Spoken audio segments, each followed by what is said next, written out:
how this all started is a really interesting story. How did we get here? I mean, this story that happened, this primal story, is still going on. It's still being played out again and again. And it's in Surah Al-A'raf here. The story is a story about two creatures, Adam and Iblis. The dominant opinion is that he was a jinn, but he was allowed into the court of the angels, this angelic court. Now, these angels were told by God to bow down to Adam. And that sujood is not a prostration. It's not actually putting your head on the ground. It was a type of ta'zeem, which was more like an inhina. It was bowing. So Iblis is told to bow down. All of them did it, except Iblis. What has hindered you from not falling prostrate? إِذْ أَمَرْتُكَ, because I told you to do this. قَالَ أَنَا خَيْرٌ مِّنْهُ, I'm better than him, which is a very interesting statement, because some of the ulama say this is the first wrong action ever. And it's a belief of superiority. It's a belief of superiority of another creature. So he said, I'm better than him. And then, خَلَقْتَنِي مِن نَارٍ. Then he gives the reason. This is his logic of why he is superior. You created me from fire, وَخَلَقْتُهُ مِن طِينٍ. And you created him from earth and water. I'm fire and air, he's earth and water. I'm better than him. What was the superiority here? What superiority did he see? Material, right? It's medda. He's looking at the actual substance of what we are made of. Now, what is unique about Iblis and Adam? Both Iblis and Adam, they have this conscious ruh. They have this conscious knowledge of God that other creatures don't have, whether they're made of fire, earth, water, whatever they're made of. So Iblis was looking at the outward of the situation and he's saying, I'm better than him. Why are you making me bow down to somebody that I'm better than? This is his logic. And there's a lot of people that fall into that type of reasoning in the world, and it causes immense problems in the world. قَالَ فَأَهْبِطْ, then go down. Now this is a command to him. مِنْهَا فَمَا يَكُونُ لَكَ أَن تَتَكَبَّرْ فِيهَا. It is not for thee to show pride here. In other words, you're in the divine presence. This isn't the place for pride. If you're aware of God, you can't be in a state of pride.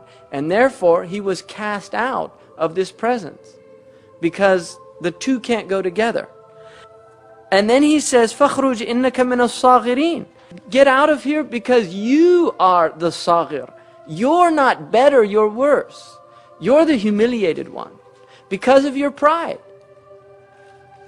Because of your pride, you've put yourself under the thing that you thought you were over.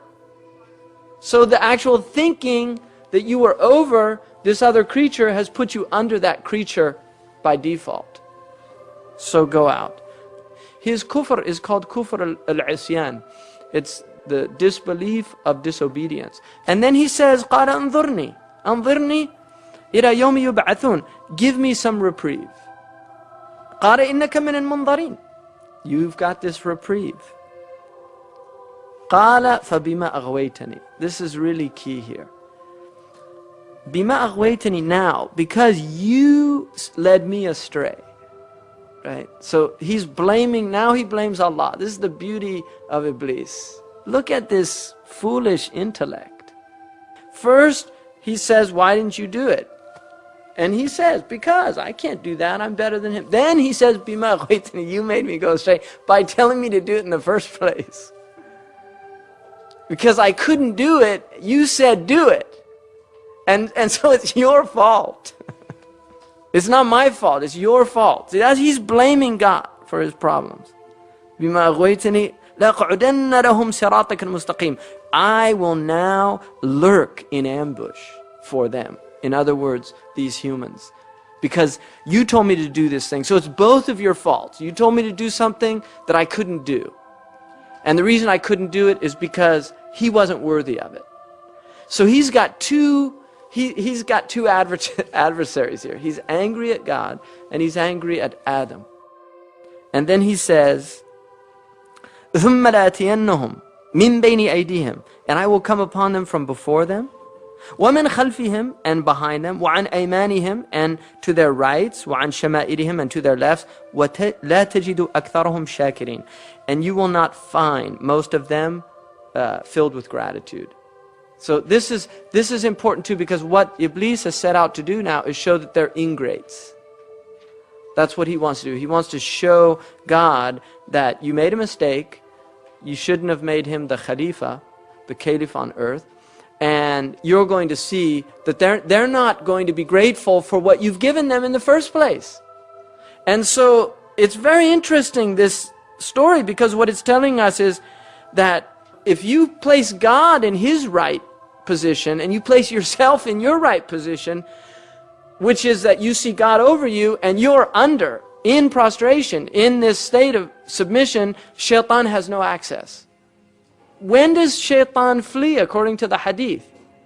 When you're in sajda. Because he can't bear that. Humility before God. And then Allah again, قَالَ خُرُجْ مِنْهَا مَذْءُومًا مَدْحُورًا. He banished him again, degraded, banished. And then he says that whoever follows you, لَمَنْ تَبِعَكَ مِنْهُمْ لَأَمْلَأَنَّ جَهَنَّمَ مِنْكُمْ أَجْمَعِينَ. I'm going to fill Jahannam with them. Those people that follow you, you're their imam. And you're headed to that place, so you're going to take them with you. So if you take him as an imam, that's where he's taking you.